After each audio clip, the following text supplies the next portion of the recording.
Bismillahirrahmanirrahim. Assalamualaikum warahmatullahi wabarakatuh. Ikhwan wa akhwatu fillah yang dirahmati Allah, bersyukur kita kepada Allah. Alhamdulillah, pada hari yang penuh berkah ini kita masih diberikan nikmat iman dan Islam, nikmat sehat walafiat, sehingga bisa kembali mengikuti berpartisipasi dalam rangka Thalabul Ilmi di channel Sahir 78. Mudah-mudahan keistiqomahan kita menjadi wasilah kita untuk sampai kepada surganya Allah dan dikabulkan segala hajat dunia kita dan akhirat kita. Salawat dan salam tidak lupa kita panjatkan pada junjungan kita Nabi besar Muhammad Sallallahu Alaihi Wasallam, yang tentu kita harapkan syafaatul uzmahnya nanti di yaumil mahsyar. Iwan wa ahwatu billah yang dirahmati Allah. Baik, sebagai biasa kita akan lanjutkan kajian kitab Safinatun Najah karya Syekh Sulaim Ibnu Sumer Al-Hadrami. Kita lanjutkan masih tentang bab hal-hal yang menyebabkan kita diwajibkan mandi ya. Sebelum masuk materi, kita kirimkan Fatihah kepada al-mu'alif al-musannif Syekh Sulaim Ibnu Sumer Al-Hadrami. Insyaallah nanti kalau nggak ada kendala, kedepannya kita akan bahas kembali syarahnya, itu Kasih Patu Saja karya Syekh Nawawi Al-Bantani ya, yang juga sudah pernah saya kaji, pernah kita bahas di channel ini, cuma belum tuntas ya karena banyak hal-hal yang memang membuat tim channel saya 78 kemudian tidak bisa melanjutkan kajian itu ya. Insya Allah nanti kedepannya kita akan lanjutkan. Baik, kita kirimkan Fatihah ya pada masyayikh kita, terutama khususon kepada Syekh Sulaim Ibnu Sumer Al-Hadrami sebagai al-mu'alif al-musannif kitab Safinatun Najah. Ila hadratin Nabi Mustafa Muhammadin sallallahu alaihi wasallam wa ala alihi wa ashabihi wa azwajihi wa dzurriyyati wa ahli baiti ajmain.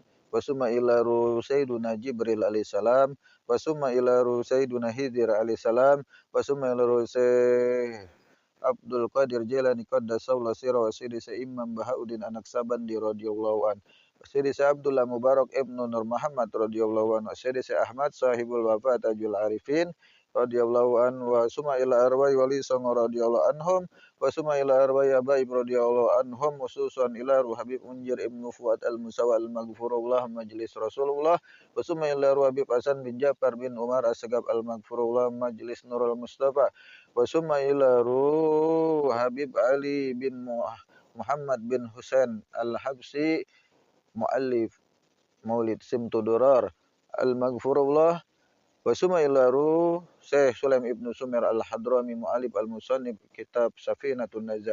Sayulillahi laumul Fatihah. A'udzu billahi minasyaitonir rajim. Bismillahirrahmanirrahim. Alhamdulillahi rabbil alamin.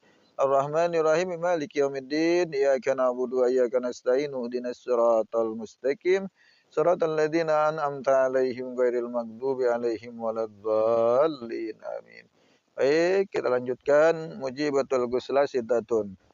Hal-hal yang mewajibkan mandi itu ada 6 perkara. Yang pertama, ilajul hasafatil fil farji al-wahid, ilajul hasafatil fil farji, masuknya kuncup kemaluan laki-laki zakar kepada kemaluan perempuan. Yang kedua adalah khurujul mani, ya keluarnya mani. Yang ketiga adalah wasalis al-haid, itu haid.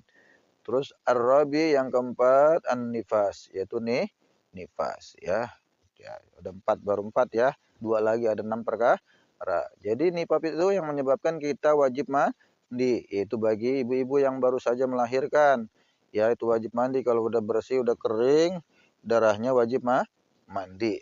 Disebut mandi setelah melahirkan. Ikhwan wa akhwatu fillah yang dirahmati Allah. Dalilnya itu dijelaskan ya.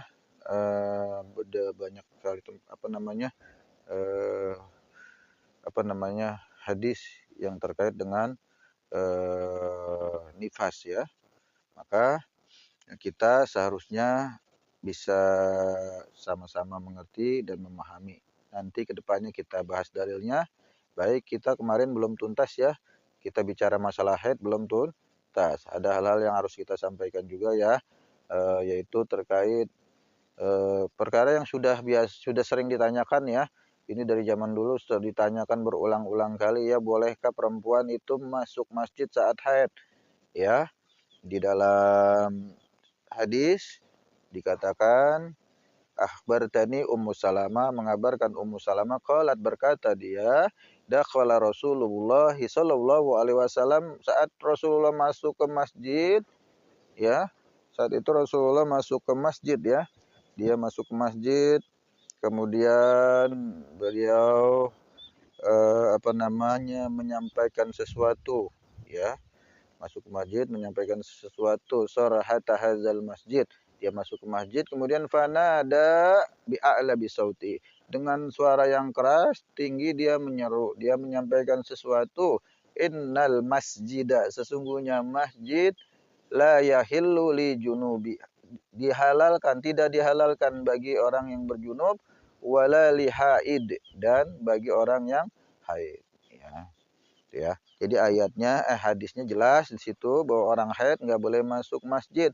Tapi ada beberapa riwayat dalam hadis Aisyah dikatakan bahwa Aisyah pernah dibolehkan duduk di dalam Masjidil Haram tapi dilarang untuk tawaf. Juga ada seorang budak perempuan yang juga saat itu sedang haid, dia boleh masuk ke dalam masjid, ya.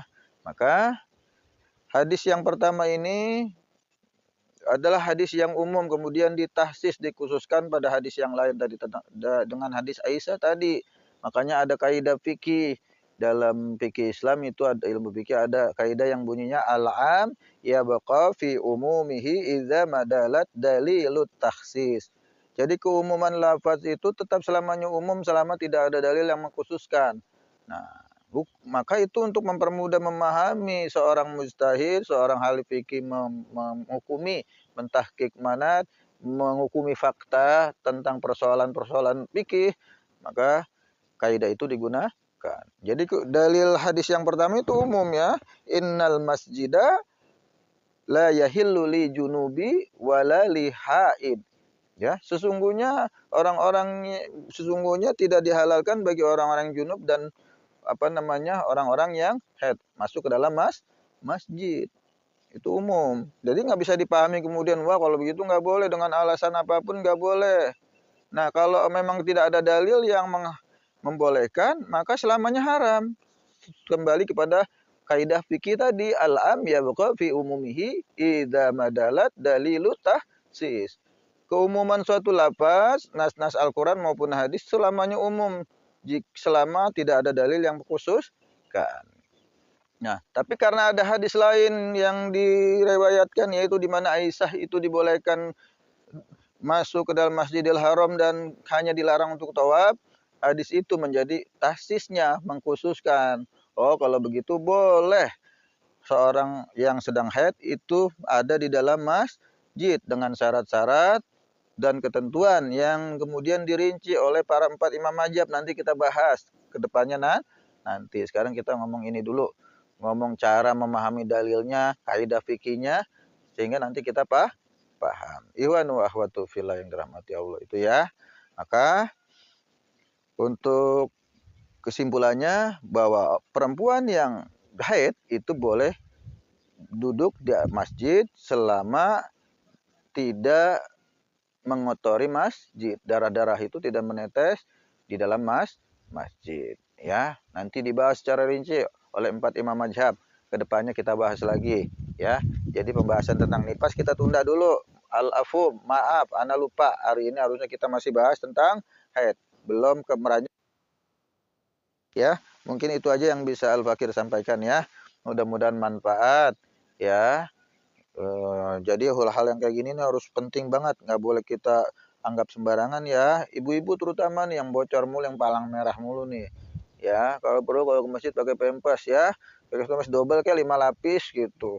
Mau pakai 10 lapis, wah jangan Pak Ustadz, kalau 10 lapis mah aduh, gerah saya gitu. Gerah, ntar bisa ledes kok, tebelan soalnya pempesnya, ya.